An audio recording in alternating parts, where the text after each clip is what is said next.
Hi guys! So ngayon, for this video, no, pag-usapan natin yung 5 SIM activation kasi marami pa rin tayong mga kapwa activatians or lalo sa team ko na syempre guys, no, kahit ituro mo sa kanya ng isang beses, di pa na maintindihan yon. So, kailangan nating ulit-ulitin or guys, kailangan din po nating aralin yung negosyo pinasok natin guys, na wag puro apply lang, no. So, ngayon, reveal naman ulit tayo or pag-uusapan naman ulit natin yung 5 SIM activation. So, isa sa ways of earnings kapag ikaw ay isang um, artificial retailer po. So, sa retailer po muna tayo mag-discuss ngayon. No? So, ano po ba yung 5 SIM activation? Kasi nakikita nila, pag i-activate mo yung isang tao, may darating doon na 5, you have 5 credit daw.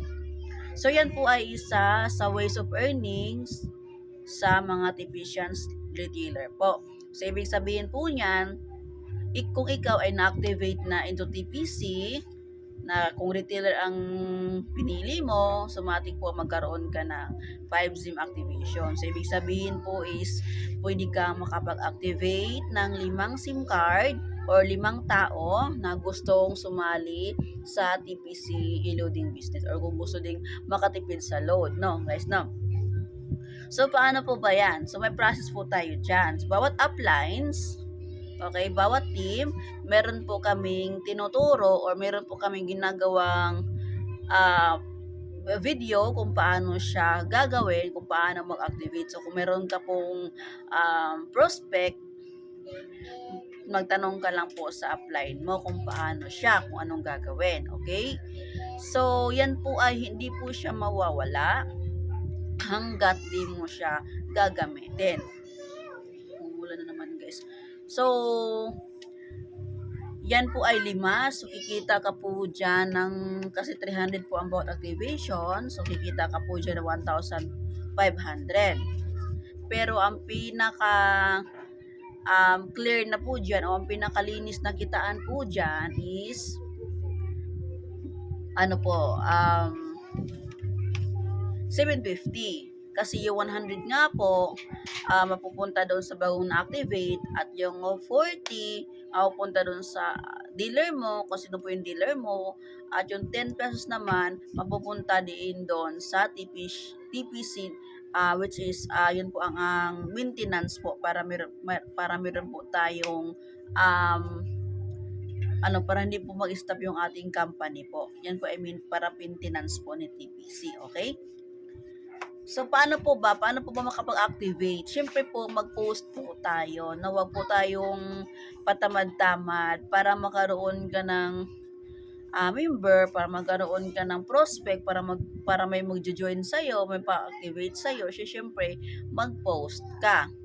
Okay? So, sa mga tamad po mag-post dyan na nagsasabi na saka na maghataw kung dealer ka na. So,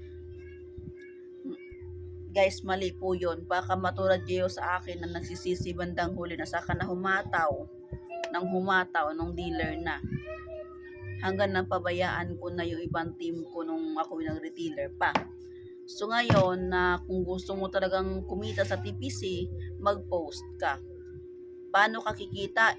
Tanatanong mo sa akin kung bakit ka hindi kumikita. Tingnan mo yung wall mo. Tingnan mo yung mga post mo kung meron bang post din about TPC. Walang masama guys sa pag-post ng mema post o mga post na bismood ba, kasi tao lang naman po tayo, no. Pero wag po natin kalimutan na meron po tayong negosyo na dun po dapat ang priority natin, ang negosyo po dapat. Okay?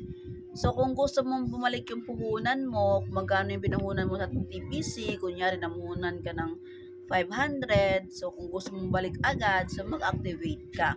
Yung activations mo dyan, gamitin mo yan kasi kita mo po yan, income mo po yan, hindi po yan sa akin. Hindi po yan kay TPC, sa iyo po yan. Okay? So, yan pong 5 SIM activation, isa po yan sa kitaan kapag ikaw ay isang TPC retailer po. Alright guys, so yun lang po, no, ating pag-uusapan ngayon. So, na po yung iba. Alright guys, bye!